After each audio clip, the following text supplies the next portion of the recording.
샬롬. 오늘은 우리 교회를 하나님께서 세워주신 감사하는 주일입니다. 이제 모든 행사는 추수감사절과 함께 하기로 하고, 오늘은 하나님 앞에 진지한 은혜의 시간이 되시고 복된 예배 시간이 되는 것이 이 주일의 의미라고 생각합니다. 오늘 예배드리는 여러분들은 다 자기의 이름이 있습니다. 아마 이름이 없는 사람은 아무도 없을 것입니다. 그런데 보통 보면 자기 이름을 자기가 지는 사람이 없습니다. 어머니가 지어주든지 아버지가 지어주든지 할아버지 할머니가 지어주든지, 아니면은 아주 많은 돈을 주고 장명가에게 짓든지, 더 은혜스러운 분들은 목사님에게 이름을 지어봤습니다. 천주교에서는 영세를 받는 날 또 다른 이름을 줍니다. 그래서 세례명이라 그러기도 합니다. 근데 특별한 사람이 있어요. 자기 이름을 자기가 싫다고 해서 자기가 이름을 지어서 재판을 받고 이름을 개명하는 사람도 있습니다. 그러나 그의 이름은 타인이 지어줍니다. 그런데 그 이름 속에 그의 성품과 그의 인격과 그의 영성과 그의 모든 몸까지 다 포함해서 들어있다는 겁니다. 그래서 옛부터 이름을 대단히 소중히 여겼습니다. 여러분 한번 생각해 보시죠. 아간 하면 어떤 생각이 드십니까? 도둑놈 이런 생각이 들잖아요. 또 여러분 요셉 그러면 왠지 모르게 아주 참신하게 많은 복을 받은 사람, 그런 이미지가 있지 않습니까? 그래서 이름 안에는 그의 전인격이 포함된다 하는 것이 성경에서 많이 기록된 말씀을 볼 수가 있습니다.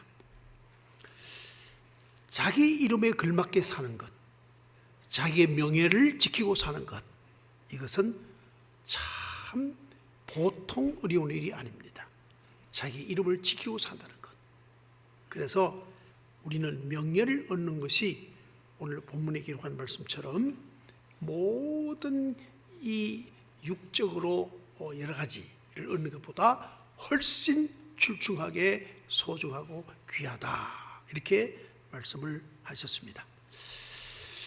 성서에는 두 종류의 사람으로 인류를 분류를 합니다. 하나는 영적 사람, 하나는 육적 사람, 이렇게 분류하는데, 이 육적 사람은 자기 이름을 더럽히며 사는 사람들입니다. 그래서 그 이름이 그야말로 하나님 보시기에도 아주 곤란한 그런 나쁜 더러운 이름으로 전락시키고 맙니다. 영적 사람들은 자기 이름이 하늘나라 생명책에 기록되고, 그리고 그 이름이 많은 사람들에게 전해져서 참 존경스럽다, 참 그분은 아주 우리가 위대한 분으로 모시고 싶다, 이러한 명예를 얻게 되는 겁니다. 오늘 1절 말씀에 보면 이렇게 기록되어 있어요. 1절 말씀 보면 많은 재물보다 명예를 택할 것이요, 은이나 금보다 은총을 더욱 택할 것이니라 그랬습니다. 여러분, 일본 사람이 한국에 와서 36년간 약탈을 하고 강점을 하고 노략질하고 많은 압제를 했습니다. 그런데 그 사람들이 한국인들의 이름을 바꾸려고 그랬어요.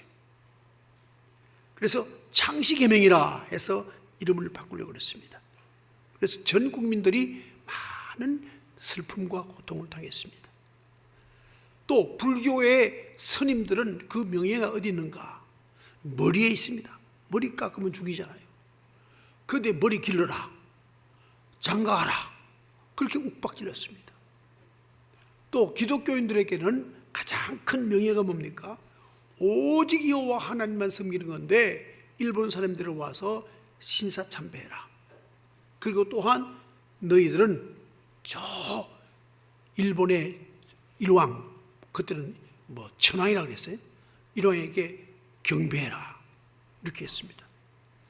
얼마나 많은 고통을 주고 우리의 명예를 짓밟았습니까?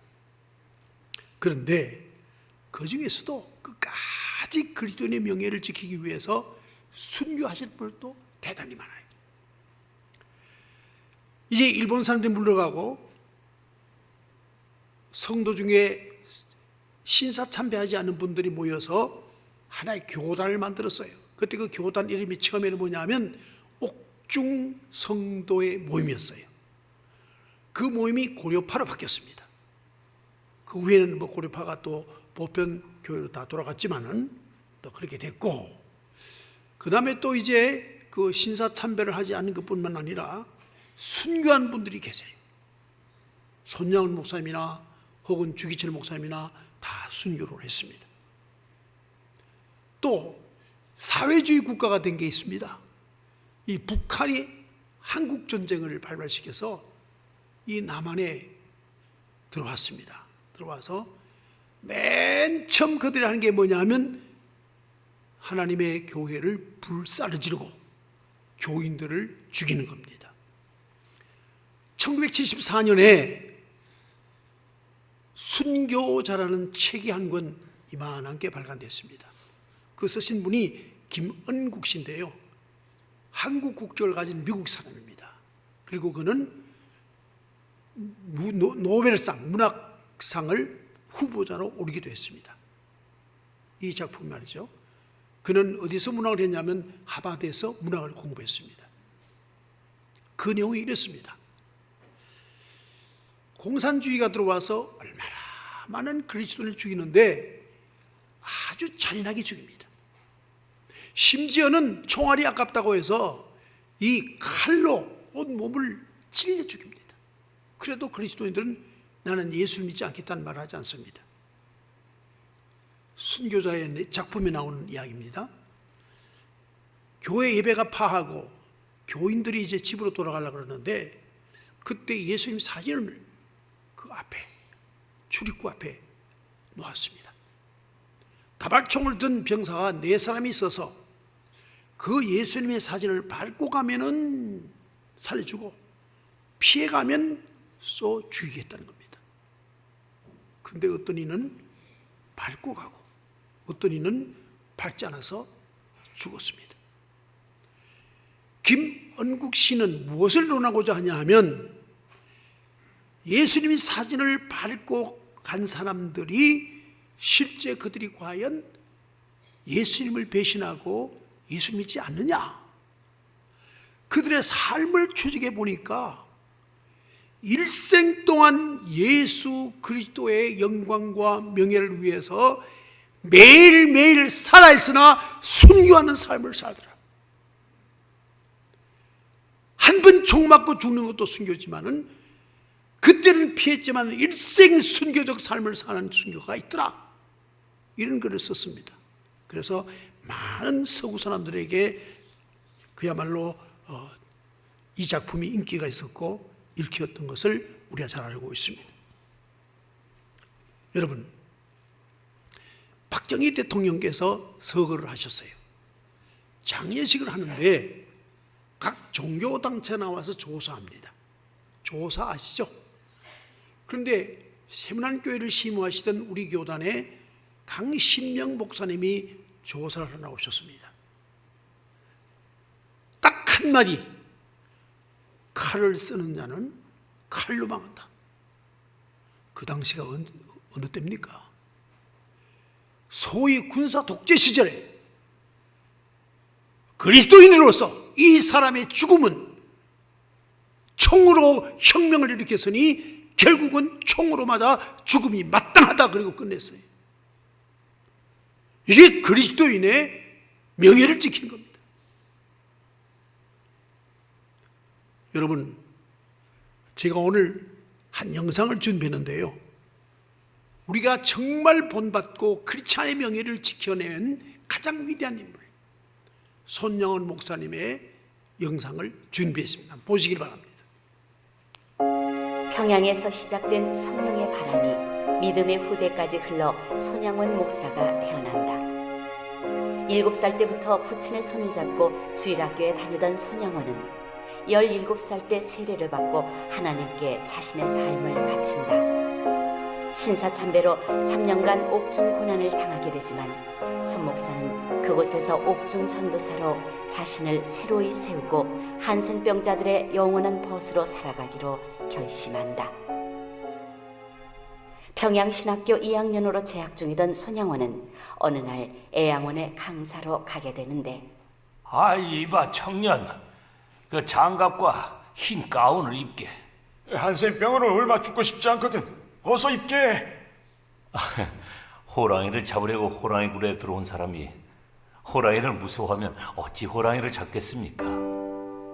이곳에서 일하는 사람들이 병을 무서워해서야 어떻게 일을 하겠습니까? 저는 가운을 입지 않겠습니다. 안녕하세요, 손양원입니다. 저분은 가운을 입지 않았구먼. 아이고, 병에 올으면 어쩌려고. 아이고, 우리 가족 좋다도 나를 벌레만도 못하게 취급했는데 목사님 감사합니다. 자네 봤나? 나 지금 악수하는 거 봤냐고. 아이고 감사해라. 아이고 나 처음으로 사람 취급받았어요. 애양원에 눈물이 솟은 그날, 손양원 목사는 사실 아무것도 한 일이 없었다. 그저 손 한 번 잡아준 일밖에. 당시 애양원에는 심한 병마와 투병으로 눈을 잃은 사람, 손이 꼬부라진 사람, 얼굴이 알아볼 수 없는 형태로 일그러진 사람, 부모 형제가 있지만 이 세상 어디에서도 따스한 사랑을 받아본 적이 없는 아픈 영혼들이 모여있는 곳이었다. 손 목사는 그들에게 있어 병을 치료해주는 의사 못지않은 희망이었는데, 그들의 영혼에 찬송과 감사와 기도의 옷을 입혀 아름다운 성도로 세우는 것, 그것이 바로 손 목사의 기도 제목이었다. 에이 거짓부렁인 거 다 알아요. 우리에게 잘해주다가 나라에서 돈을 받으면 목사님들 우리를 버릴 거잖아요. 차라리 지금 나가요. 자매님이 그리 생각하셨는지 몰랐습니다. 자매님 눈에는 제가 건강한 사람으로 보입니까? 저는 자매님보다 100배는 더 더럽고 추악한 환자입니다. 저는 마음이 검고 썩어진 환자입니다. 저도 똑같은 환자입니다. 목사님이 처음으로 제 손을 잡아주셨습니다. 자매님은 제 마음을 보게 하셨습니다. 한센병자들과 생사를 같이 하며 더불어 살던 중 여순 사건이 터진다. 당시 제주 폭동 사태 진압을 위해 여수에 집결해 있던 군인 일부가 반란을 일으켜 양민을 학살하는데, 군인들의 폭력과 잘못을 폭로하던 손 목사의 두 아들 동인과 동신이 그들의 표적이 되고 만다. 이래도 예수를 포기하고 우리에게 협력할 수 없겠나? 내 목숨을 내놓을지언정 내 신앙은 포기할 수 없다. 너희들도 이렇게 악한 짓 말고 예수를 믿어라. 좋다. 정 그렇다면 형님은 부모님을 모셔야 하지 않습니까? 제가 대신 죽겠습니다. 바보 같은 소리 하지 말고 어서 집으로 가거라. 저놈을 죽여라. 형님, 왜 죄 없는 사람의 피를 흘립니까? 제 형님은 이제 천비 같지만 여러분은 이제라도 회개하고 예수를 믿으십시오. 아니 이놈이! 저도 형님 곁으로 가겠습니다. 이놈도 그냥 둘 수 없대. 죽여라. 나 같은 죄인의 혈통에서 순교의 자식이 나게 하셨으니 하나님께 감사합니다. 삼남 삼녀 중에서도 가장 아름다운 두 아들 장자 차자를 바치게 되어 감사합니다. 미국보다 더 좋은 천국으로 갔으니 감사합니다.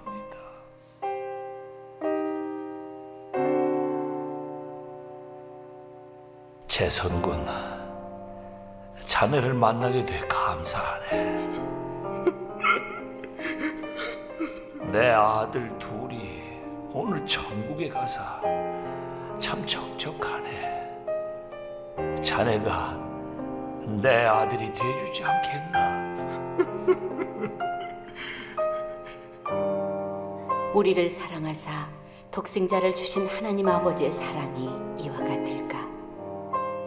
두 아들을 죽인 원수를 양자로 삼음으로써 세상을 감복시켰고, 손양원 목사는 아들의 슬픔을 사랑으로 이겨냈다. 목사님, 공산군이 몰려옵니다. 어서 피하십시오. 성도님, 어서 피하십시오. 전쟁은 하나님 아버지께서 가장 슬퍼하시는 죄입니다. 저는 그 슬픔을 피할 수가 없어 이곳에 남아있으려 합니다. 목사님, 그러지 말고 어서 나가십시오. 당신이 이곳 목사요? 그렇소. 십자가를 내리고 우리에게 무릎을 꿇으면 살려주겠어. 나는 청년들과 같은 아들이 있네. 그런 자네들을 위해 기도하는 것이 나의 일일세. 이 미친 늙은이 같으니 죽고 싶어. 예수를 믿게나. 늙은이 말이 많군. 주님, 이들을 불쌍히 여기고. 1950년 9월 13일 공산군에게 체포되어 9월 28일 여수에서 총살을 당한 손양원 목사. 마지막까지 양들을 보호하고 자신을 죽이려는 자들에게 그리스도의 복음을 전한 손양원 목사. 그는 죽기까지 하나님께 충성한 순교자요, 참 사랑을 실천한 신실한 하나님의 사도였다.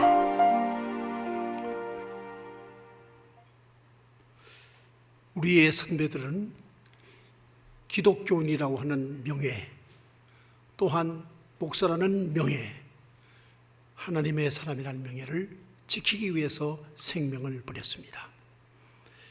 오늘 우리는 과연 하나님의 자녀 크리스찬, 그리고 하나님의 정령 사랑받는 사람으로서의 명예를 지키고 있는가 하는 것입니다. 이 자본주의는 사람들로 하여금 물질의 종노릇하게 만듭니다. 많은 핍박을 하고 있습니다. 사회주의는 또한 하나님을 믿지 못하며 자유를 빼앗아가고 결국은 모든 국민을 국가의 노예로 만들어버립니다. 이데올로기는 교회를 핍박하고 박해를 합니다. 그러나 우리는 어떤 상황에서라도 하나님의 아들로서의 명예를 지켜가는 것이 마땅한 것이고, 이것이 하나님 나라를 이 땅에 세워가는 가장 기본적 우리가 해야 할 신앙의 덕목이라고 믿습니다.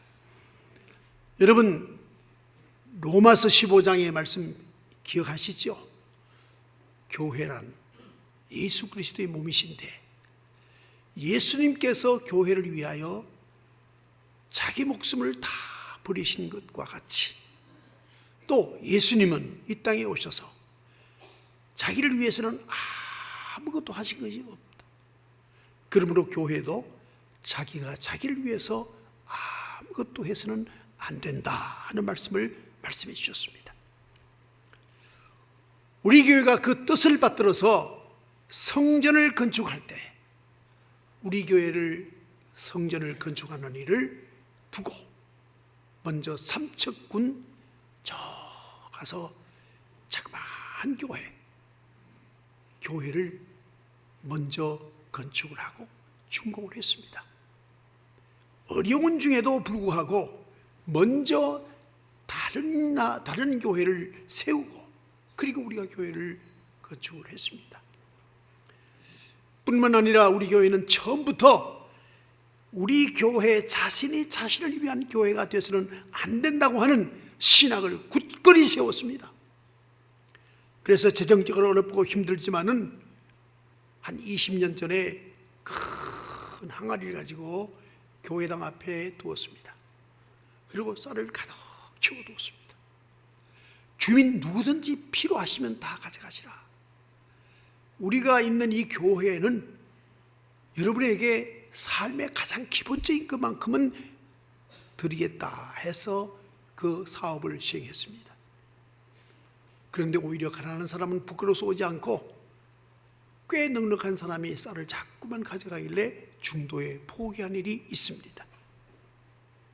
또 한 번은 우리 교회 주변에 누구든지 약값이 없는 분은 교회 사무실에 와서 약 교환권을 받아가라. 그리고 어떤 약국을 정하고 누구든지 교환해 가세요 라고 했는데 알고 보니 처음에는 의료보험에 근거한 약만 병원이 처방해준 대로 가져가더니 나중에는 의사에게 부탁을 해서 의료보험에 해당되지 않는 좋은 약만 처방해달라. 이렇게 또 변심이 돼서 우리 교회가 감당할 수 없어요. 그래서 그것도 포기를 했습니다. 그렇다고 해서 우리 교회가 우리를 위한 교회로서 존재할 수 있느냐? 이것은 명예를 지키지 못한 일입니다. 교회란 타사를 위한 교회가 될 때, 하나님을 위하고 이웃을 위한 교회가 될 때 이게 바른 교회가 아니겠습니까? 여러분, 캄보디아에 의사가 벌써 60명째 들어와서 순창병원에 와서 수련을 받고 돌아갔습니다. 그분들이 들어가서 교회에서는 그에게 세례를 주고 보냈기 때문에 마음의 변화가 있을 겁니다. 자기 돈 벌기 위한 의사가 아니라 사회와 그리고 이웃을 돌보는 의사들로 일할 줄로 저는 믿고 있습니다. 또 뿐만 아니라 의사 수련을 하기 전에 의료봉사를 갖고 여러분도 많이 갔습니다. 그리고 또한 심장병 어린이를 발굴해서 여기서 수술해서 보내주기도 했습니다. 지금 캄보디아에는 사업을 하지 않고 있지만은 우리가 파송한 서병도 목사님께서 탈북자를 어떤 때는 120명 이상까지 수용하고 그분들을 잘 돌봐줘서 한국에 일주일에 7사람씩 데려왔습니다. 이 모든 일들이 여러분들이 한 일입니다. 예수 그리스도 이름으로 한 겁니다. 또 뿐만 아닙니다. 미얀마에 찾아가서 어린이들에게 심장병을 수술해주고 지금을 해보니까 심장병 어린이가 많아요. 그런데 환자 발굴이 어려워요.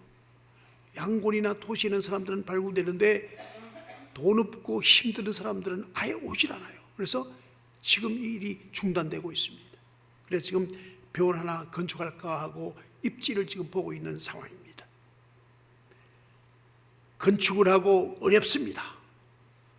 그 중에서도 우리가 건축을 하고 어려웠으니까 건축을 하고 어려움 당하는 교회를 우리가 다 한번 함께 짐을 져보자 라고 교회가 결정을 했습니다.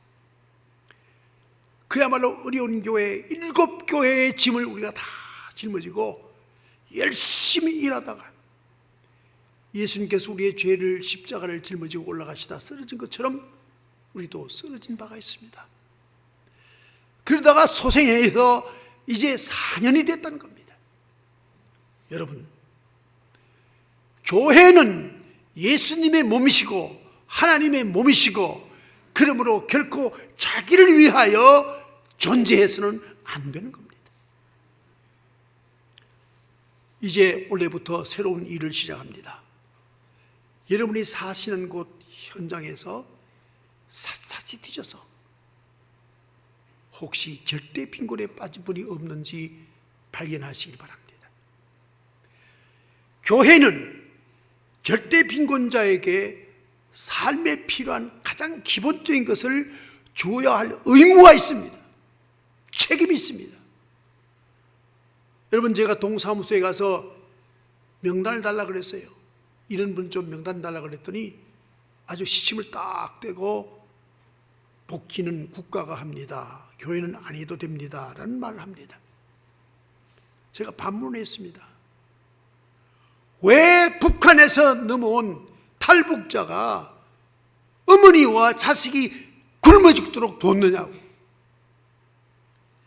공무원들은 법으로 모든 일을 합니다. 복지를 수혜받을 만한 법적 자격이 있을 때만 도와줍니다. 그렇지 않은 사람들이 많습니다. 여러분, 살펴야 됩니다. 또 뿐만 아니라 연세가 높은 사람들이 많아집니다. 홀로 계십니다. 홀로 고독사 하시는 분이 없도록 해야 합니다. 살펴야 됩니다.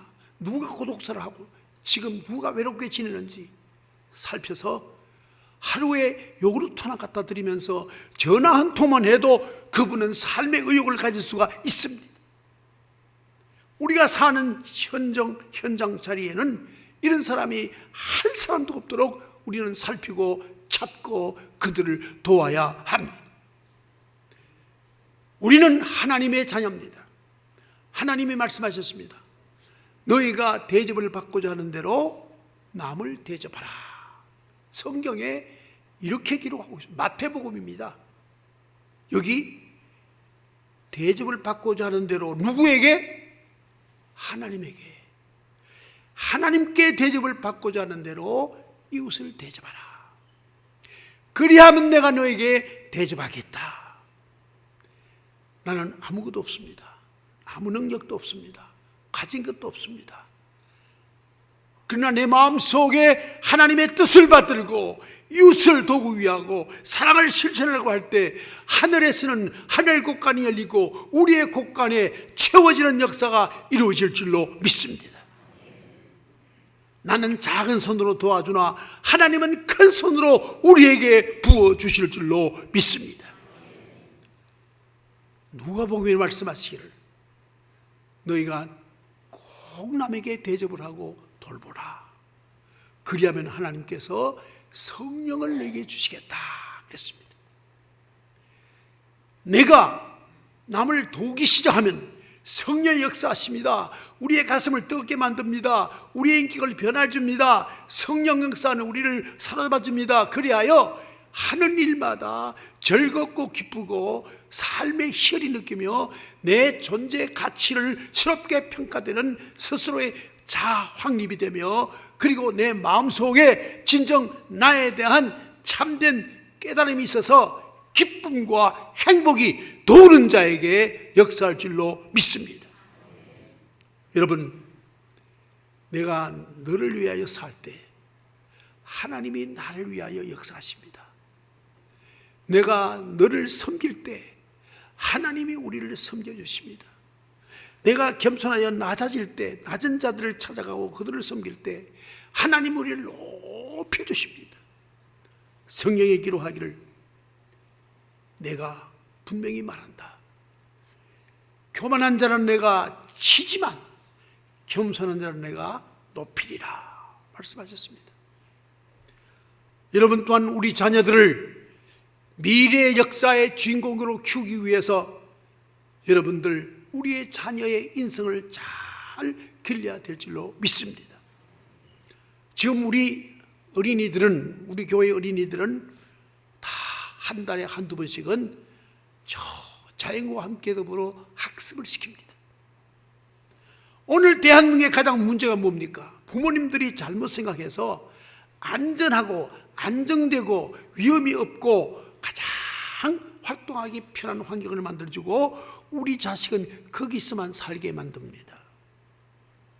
그럼 그 자녀가 어떤 자녀가 되느냐? 위기와 위험한 곳, 어려운 상황이 오면 대처할 수 없어서 결국은 생명을 잃게 됩니다. 그러나 선진국인 저 북구라파라든지 이런 선진국에서는 유치원을 경영하는데 집도 짓지 않고 벽도 세우지 않고 산속에 들어가서 자연 속에서 유치원을 경영합니다. 아이들이 뭐 뱀도 보고 뭐 여러 가지 짐승도 보고 곤충도 보고 또 넘어지기도 하고 다리를 다치기도 하고 자연에 적응하는 교육을 시킵니다. 환경을 좋게 만드는 것이 오히려 안전하냐, 아니면 어떤 환경에서도 극복하며 대처할 수 있는 인격이 더 안전하냐, 어느 쪽입니까? 교회가 여러분의 자녀를 훌륭하게 기르기 위해, 인성을 바르게 기르기 위해서 여기까지 관심을 가지고 최선을 다합니다. 여러분 자녀만 보낼 게 아니라 대한민국 어린 누구든 좋습니다. 교회로 보내주십시오. 하나님이 쓰시기에 좋고 앞으로 미래 지도가 될 수 있는 사람을 기르기 위해서는 우리는 교회가 인성교육을 시켜야 합니다. 아이들에게 빵을 주는 것도 중요하고 아이들에게 선물 주는 것도 중요하지만 중요한 것은 바로 인성교육입니다. 이런 일을 함으로 말미암아 나의 조국의 미래를 짊어질 우리 자녀들을, 훌륭한 자녀를 키워서 하나님이 쓰시기에 마땅한 사람으로 키워놓으면 하나님께서 용인이 있으시고 큰 것으로 사용해 주실 줄로 믿습니다. 다시 말씀드립니다. 교회는 교회를 위하여 존재할 수 없습니다. 교회는 이웃과 하나님을 위하여 존재합니다. 이 본질을 잃어버리지 않을 때 하나님께 이 교회에 속한 모든 성도에게 복의 복을 더하여 주실 줄로 믿습니다. 기도하십시다. 하나님 아버지 감사합니다. 우리에게 말씀을 주시고 우리가 교회라면 교회답게 교회의 역할을 잘할 수 있도록 말씀으로 격려하시고 이끌어 주시니 감사합니다.